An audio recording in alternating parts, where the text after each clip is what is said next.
A local media member takes issue with ESPN's reporting of the Damian Lillard situation, so we break down what Dan Le Batard had to say. Plus, Summer League is over, but who stood out from Miami's stint in Sacramento and Las Vegas? And Jimmy Butler might be dating a well-known singer. How will it affect his game this season? We've got it all, and this pod don't lie in today's episode of Locked On Heat. You are Locked On Heat, your daily Miami Heat podcast. Part of the Locked On Podcast Network, your team every day.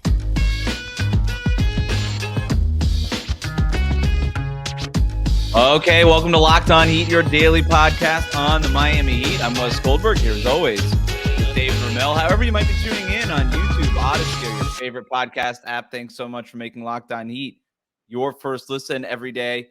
I do eventually want to talk about something other than Damian Lillard, so we've got to get to Jimmy Butler and Shakira, our Summer League standouts, that now that Summer League is over. But let's start with Lillard in a segment we like to call It's That Dame Time Again.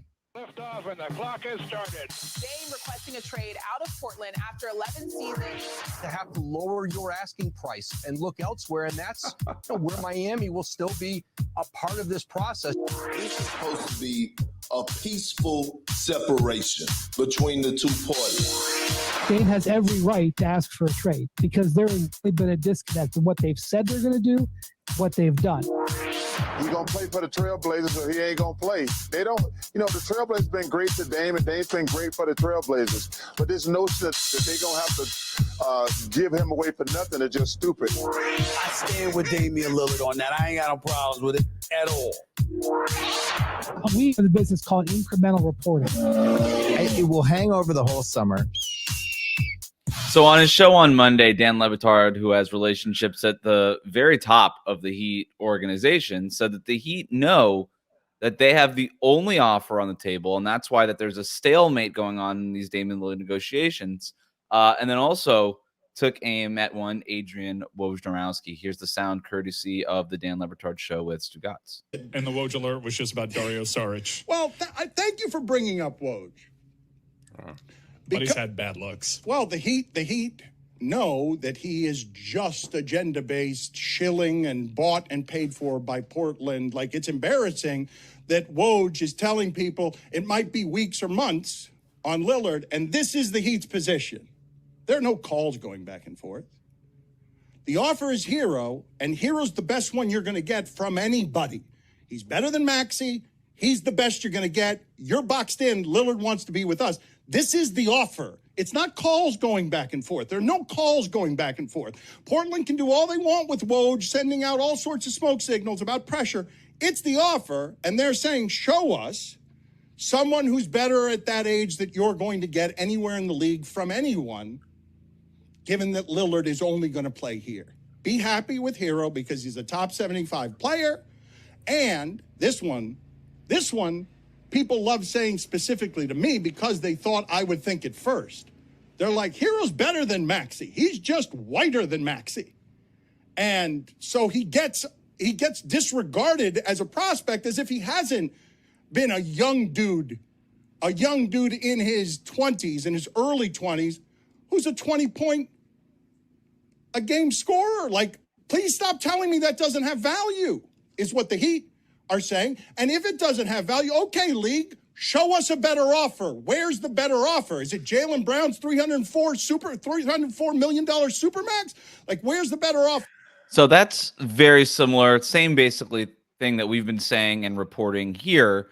But Dan relaying the Heat's perspective, again, keeping in mind the relationships that he has at the top of Miami's organization is very interesting, is it not? Yeah, I agree. I mean, he's hearing this directly from Pat Riley is how I would read this situation, is that they're very well aware that there haven't been other offers. And yeah, perhaps doing a little bit of shilling himself. I think I'm not sure if this is Pat working through Dan or Dan just seeing, and after conversations with Pat, maybe he's realizing that this is just kind of blatant on Woj's part, and he's doing a little bit of some proactive attacking on Miami's behalf himself too, because who wouldn't want to cover a better team here? So we have to understand, like, that's always an angle from the media perspective, is like from Dan's side, yeah, he'd love to have Dame Lillard in Miami. It makes this team infinitely more interesting than the slough it was last year when it was just, pretty much a dead locker room until Kevin Love came in February and injected some much needed life into that group. But I'd take everything he says. Again, we've been echoing a lot of that, not just on the reporting side of it, but even the perspective of Hero around the league, that if Hero wasn't white,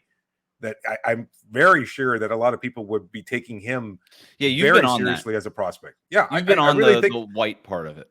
Because I was there during the bubble, when not in the actual bubble, but I was covering the team at that point in time, and the scowl and the vitriol was like that white boy, this, that guy. He was just like a punchable face and everything else. Like, people don't like Tyler Hero for whatever reason. And I think part of it is also the fact that he's just a white guy that happens to be pretty damn good in basketball. The white part of this is not actually all that interesting to me. But I would like to go back. But yeah, I would like to go back to the Woj part of it, and I think you hit on something very important. There is that as much as Portland might be working through Woj, maybe. And I don't use this to discredit anything that Dan Le Batard is saying, because I'm sure all of it is absolutely true and probably coming from the mouth of Pat Riley. And I don't know, based on their relationship, and I don't know their relationship, but I know it's been a relationship for a long time. I don't know that they have that kind of I scratch your back, you scratch mine kind of thing. Like, Dan's not a newsbreaker at this point of his career, right? Like, he is an entertainer. But it wouldn't be beyond the imagination if Pat Riley was using Dan Le Batard's platform, which is a massive one, to kind of get out the message that, I know what you're doing, to Joe Cronin and the Trailblazers, and to even Adrian Wojnarowski, just being like, I know what you're doing, and it's not going to work. I know that you're trying to play the leverage game. I know you're doing this because, by the way, it's super transparent and has been for a very long time what it is that you're doing. And I think it's important to also point out that Woj has ties very high in Portland's organization, based on the fact that a former colleague of his now works very high up for the Portland Trailblazers, the guy that came from Draft Express and then worked for ESPN for a very long time, and now works as one of the assistant general managers and head of scouting for Portland. So he's got tight relationships there too. And Dan has tight relationships, obviously, with the Miami Heat. So I think this is some of Pat Riley's signaling.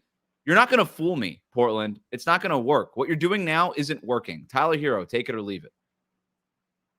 I think that's been the case. And look, we know that Portland's not going to take Tyler Hero. It's just a matter of accepting whatever requisite value Tyler Hero presents, or having Cronin perhaps be a little bit more proactive in flipping Hero for something on his end.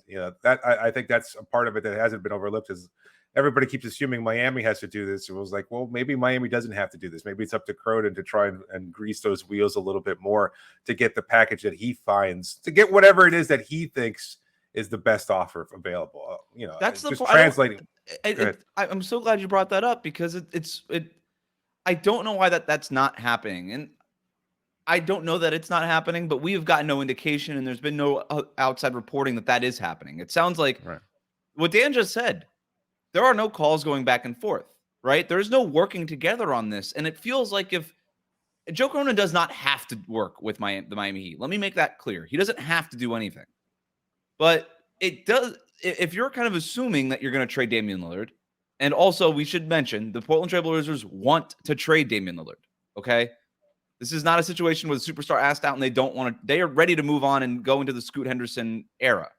Right. Like, why wouldn't you work with the only team that has an offer on the table that is trying to get in a third, fourth, fifth team, however many it's going to take? Why wouldn't you be working hand in hand with them to create the best potential package possible? Is it just out of stubbornness? Is it just for show? Is it just being like, hey, just because Dame said that you only want to go to Miami, that now we're not going to work with Miami out of spite? I think it might be all of the above there, David, because it blows my mind that Joe Cronin isn't being more forthcoming with all of this and just and trying to help the Heat so that he can help himself.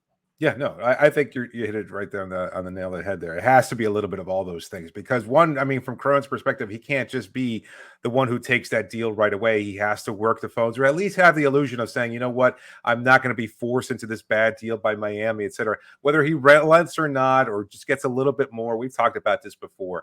We think that he has to do this in order to at least save face and put out the best appearance that he has done whatever he can for the best of the franchise. That's Yeah. fine. I think it's also probably, something that the league frowns upon, that a player under contract like Damian Lillard could request a specific trade to a specific team. Not that this hasn't happened before, but you've hinted at it as well. The fact that Dame has basically said it's Miami or bust, get that done.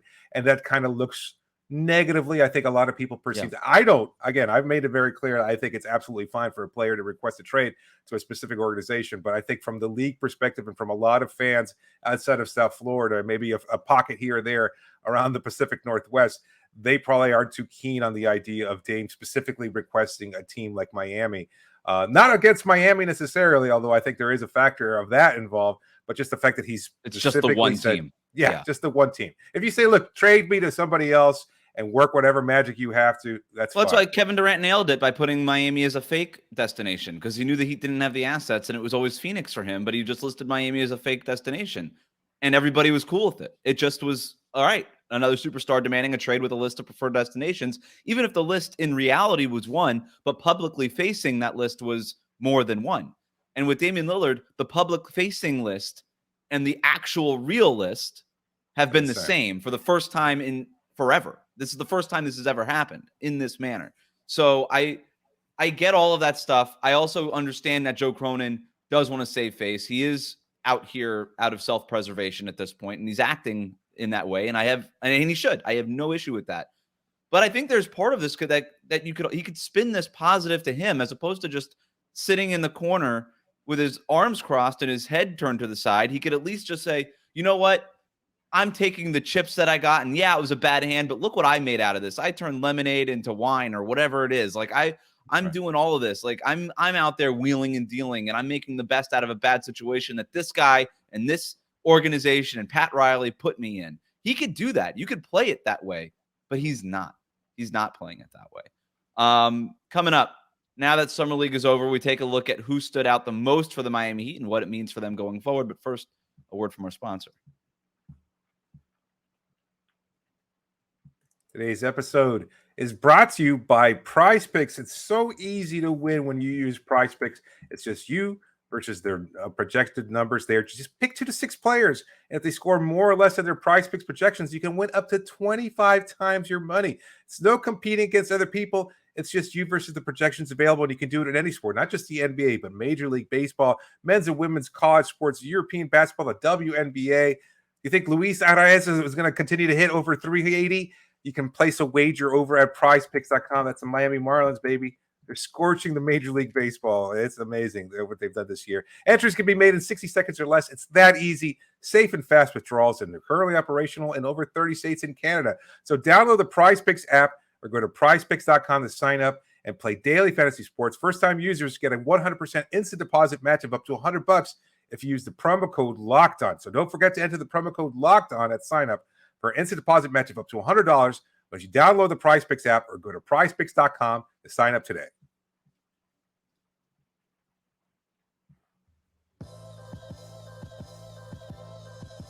Thanks for making Locked On Heat your first listen every day. Everydayers, make sure to tune in tomorrow. We're going to discuss if Damian Lillard, Jimmy Butler, and Bam Adebayo is a better fitting big three than LeBron, Dwayne Wade, and Chris Bosh. You can listen by subscribing on YouTube or on your favorite podcast app.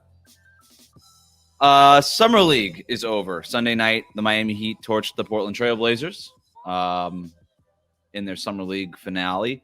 A strong Summer League showing overall, although it was not the Summer League that I think most people were expecting and hoping for, David, because we were kind of going into it thinking that we were going to get an extended look at the last 2 first-round picks, Nikola Jovic and Jaime Jaquez Jr. Jaquez played just 1 full game and then was sidelined with a shoulder injury that they're being, pretty cautious with. I don't think it's serious or projects to be serious. And then Jovic left Summer League, left Las Vegas early to start his preparations for the World Cup. He's going to be playing for Serbia. So it ended up being the Orlando Robinson show. Is load management ruining Summer League? My column. I think we're going to start to see those kind of takes soon. Like Victor Wembanyama shut down after 2 games. Jaime Jaquez after just 1. And he didn't even play at all in Vegas, actually. Yeah. So no, I mean, it was just I was looking forward to seeing him play up close in person. They've been doing that with like the top picks, especially with the number 1 pick. I remember like Zion a few years ago. He played just the first half and then didn't play the rest of summer league. He caused an earthquake, Wes. What do you want? I know. I was there. It was very scary. It was. I kind of get like not like what is Zion? What does Wembanyama have to prove in summer league? I get it. I'm glad they go out there for at least the first like primetime ESPN game and stuff like that. I know you were being facetious in the load management thing, but it is a little silly, all of it. Once you that takes that, and then it just becomes like players trying to make teams and create a career for themselves, and that's where you get to guys like Orlando Robinson and some of the other guys that I want to talk about that stood out for the Miami Heat on their summer league team. But we'll start with Orlando. Was named to summer league all first team, which is, I guess you could throw that on the resume. That's a thing that you could put on there. If you're Orlando Robinson at this point, it's all you really have. He averaged 20.5 points per game and 8.3 rebounds in summer league. In Miami's finale, he scored 27 points, had 9 rebounds, 6 assists, 3 steals, and a block. He shot 40%. I want to really stick this.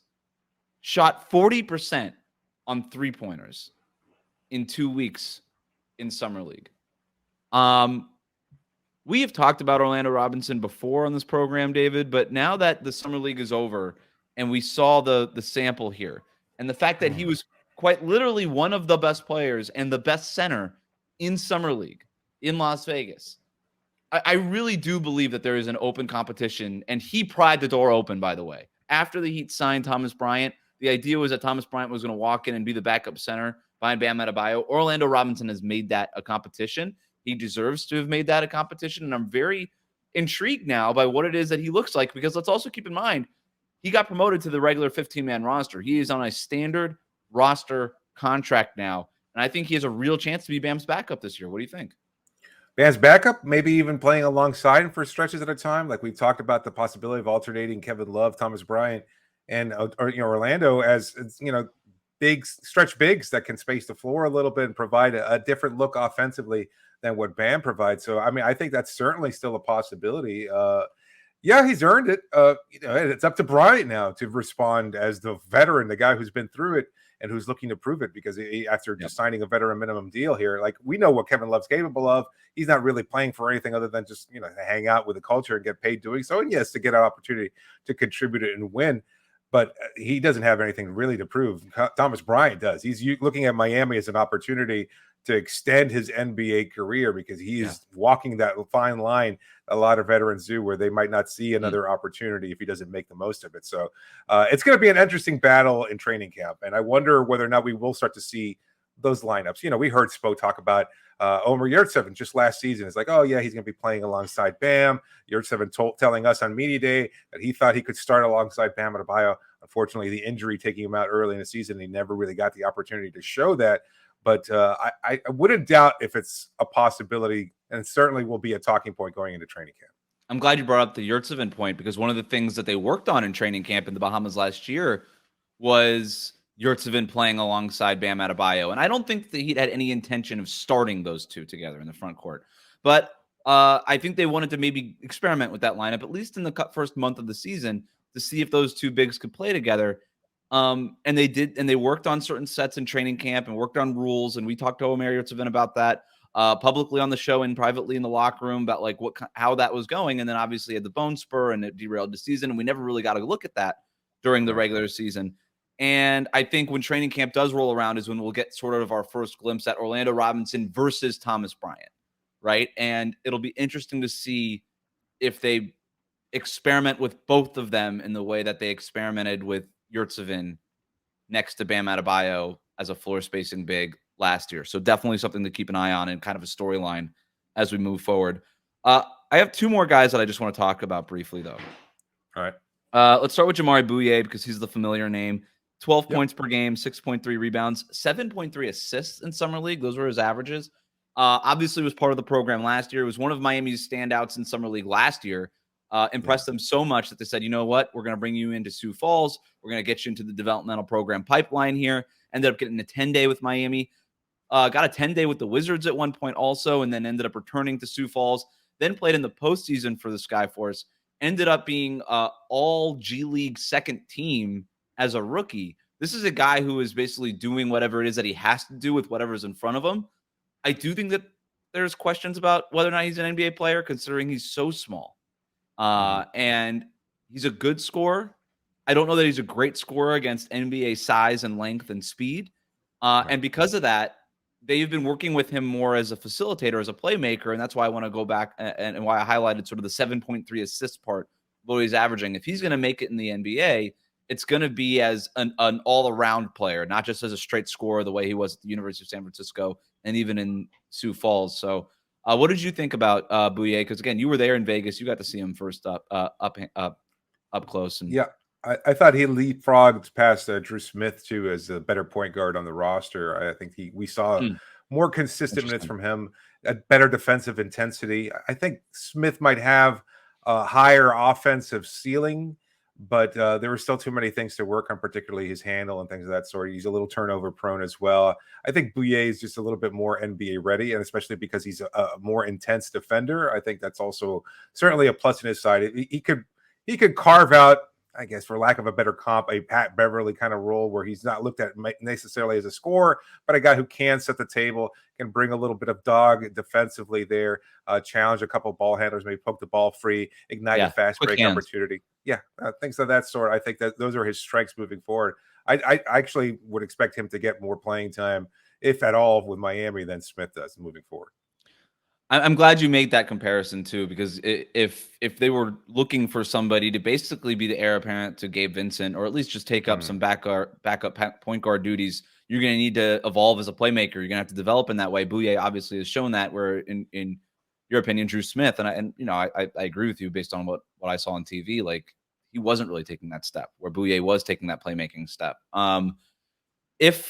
With losing Gabe Vincent, and by the way, Bouie has sought Gabe Vincent's advice quite a bit, throughout the last year. So I think that's somebody's whose footsteps he very much does want to follow.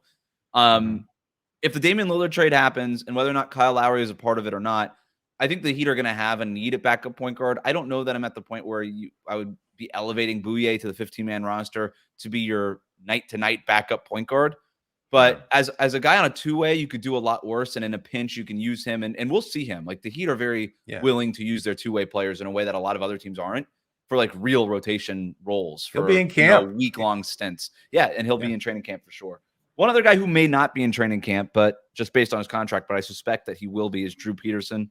The Heat, undrafted out of USC, the Heat picked him up. He shot around 40% in his last 3 years at USC. He was at Rice before that. 6'9", went undrafted, sharpshooter, nice looking stroke. And then it was a slow start for him in summer league, but he finished strong, ended up shooting 47% on more than 4 3-pointers per game in Las Vegas, David. When I'm thinking about guys that the Heat can extend an Exhibit 10 contract to and just bring into training camp, and then obviously you just sort of funnel those guys to Sioux Falls, Drew Peterson makes a lot of sense, especially when you also think of the guys that the Heat have also had in the past, Duncan Robinson, Max Strus. It kind of feels like Drew Peterson could be the next in line for them to at least try. Yeah, I think the way they talked about him, Caron Butler spoke about him, and some of the other players, they recognized that they had something there as in terms of legitimate shooting prowess. And when you have that elite level skill, and they keep encouraging you, take those shots, be aggressive when you're looking to score at this level. And I think that's why we saw that evolution also as a scorer. Like, he was a little bit more hesitant, if not necessarily timid at first, and then kind of by the end of summer league, you could see he was much more comfortable and looking to take his shot. I think they have plans for him to be the next inline shooter that they develop. So I wouldn't be surprised to see him get an opportunity with Miami. Those are the 3 guys I had listed: Orlando Robinson, Jamari Bouie, and Drew Peterson. I'd be very excited to see Drew Peterson in Sioux Falls. I would suspect that he'll end up there, and that we'll see him in training camp a little bit, especially if, I can't imagine him getting much of a shot, even if they include Duncan Robinson in a Dame package. But we talked about this before. The Heat are in the period now of they're kind of resetting the farm system. It's been a few years. They're resetting the farm system with Gabe and Max out, getting lucrative contracts elsewhere. And I think Peterson could be one of those guys. And who knows, maybe somebody else that was involved here steps up. Jamal Cain had an up and down summer league in Las Vegas. He has not inked that 2-way contract. So the Heat's third 2-way deal still up for grabs. And maybe, David, even that other deal, if the Heat decide that maybe Drew Smith isn't ready quite yet for that two-way contract. So something to monitor there as we approach training camp, but that's a ways away. For now, Jimmy Butler and Shakira are making headlines. They might be an item. Should Heat fans be worried? We're going to talk about that next here on Locked On Heat.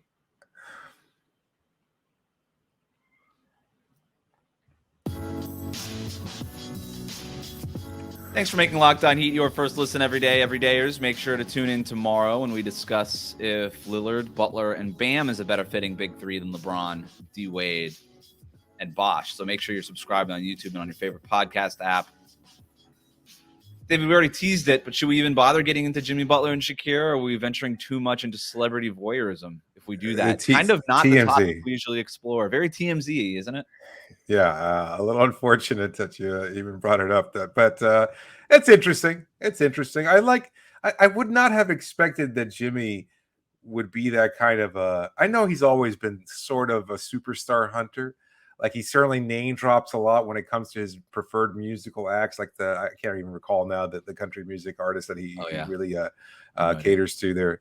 But even before that, he was hanging out with Marky Mark Wahlberg, and he's always like the buzz there. Considering his upbringing, where he basically had nothing and he was virtually homeless for a short amount of time, like the opportunity to now be one of the best paid players in the NBA and rubbing elbows with the rich and famous and hanging out with like superstar soccer and tennis friends and everything else.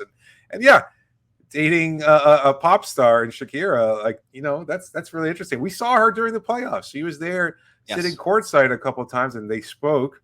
And she posted something on one social media site. I can't recall which one now. And basically that's where the buzz started growing. And then apparently now confirmation that they may or may not be dating. Look, Jimmy's not going to say a damn thing about it, nor should he. But it's just interesting to see that it's played out to this level. They're still trying to hide it. This is from Entertainment Tonight. I'm just going to quote the report here. Oh my God. We are journalists. Shakira and Butler were spotted enjoying a low-key dinner in London at Novikov Restaurant and Bar on Wednesday evening, arriving separately just after 10 p.m. The pair also went their separate ways at the end of the night, just minutes apart, around 1:30 in the morning, with the NBA players' security team escorting the Hips Don't Lie singer to her car. Inside the hotspot, a source says the duo was, quote, looking cozy as they enjoyed sushi and cocktails. Is it 1:30 in the morning? Well, they didn't start until 10. Oh, I guess you're right. What I'm surprised is I thought London closed early. I'm surprised that they were up late. Maybe Jimmy Butler, dude. And she's Shakira. Like, I think that's true. Hey, okay, how about this? Who's more famous? Is it Jimmy Butler or Shakira? She is, right? Yeah, by far. Yeah, it's not even close. Yeah. I love this. I'm so into this. Again, not a topic, the kind of topic we typically explore here on Locked On Heat, but I thought it was important to bring up because Shakira's the GOAT, number one. I love that she. Who doesn't love Shakira? She recently moved to Miami. She's a Miami native now, or resident, I should say now. And so just from like, okay, she lives in Miami. Jimmy Butler obviously lives in Miami. It just makes a lot of sense. And I love the star turn for Jimmy Butler. I mean, you mentioned his humble upbringing, the fact that he was the last pick in the first round and was never kind of the guy. Even by the time he got to the NBA, which was defying all of the odds, to get into the point now where he's a superstar among superstars, dating a superstar among superstars. Like, whatever odds were left to defy, he defied them. There's no more odds left. He's defied every single odd. They're all gone. All the odds are defied. He's conquered all the odds. It is the only one that he has left now is to win a championship. And there's been some rumors about like, hey, once Jimmy and Shakira became an item, his play started to dwindle in the playoffs. That's ridiculous. Oh, it's a Kardashian curse. But she's not a Shakira. No, she earned her money. Ooh. She earned her status. She's talent. She at least has a talent to speak of. Be careful, man. That Kardashian. I have a feeling the Venn diagram between the Kardashian fans and minute 30 of a Locked On Heat podcast in the middle of the week. I have a feeling we're not crossing over too much. Yeah, you've been pushing the envelope at the end of the show there. Anybody who's stuck with it for minute 30 has heard some really hot takes from you over the last couple of days. It's Locked On Heat After Dark. Once you get to that 30-minute mark, that's when the wheels start coming off. as long as Shakira's courtside, I remember like the big three. There was always celebrities courtside all the time. It was always like Lil Wayne and Rihanna and DJ Khaled. DJ Khaled's still there for a lot of games, but like I love the celebrities being courtside. I am cheap like that. I care about that sort of thing. I know most people that listen to this program will attack me for even caring about that at all. I've got the star eyes. I want to see him courtside. It's Miami, baby. We're on the map, and that stuff matters. It matters. It matters for the national TV games. It matters in terms of fandom. All that stuff matters. And Jimmy Butler is elevating the Miami Heat in a way that is important just by getting sushi with Shakira on a Wednesday night in the middle of the offseason. Yes, I do like that sort of thing as well. Not as much as you do, but I am just like thinking back about Mike Breen talking about Ben Stiller courtside at Madison Square Garden yet again. It's like we see your Ben Stiller and we raise you one Shakira, Madison Square Garden. Thanks for making Locked On Heat your first listen every day. Make sure to tune in tomorrow when we discuss if Damian Lillard, Jimmy Butler, and Bam Adebayo is a better fitting big three than LeBron, Dwayne Wade, and Chris Bosh. We'll talk about that and a whole lot more. I'm sure we'll have some Damian Lillard updates by then as well. So hit that subscribe button on YouTube. Follow us on your favorite podcast app. David, thanks for joining me. Open invitation to Shakira if she wants to jump onto the pod. We were always welcome to have him. That's absolutely right.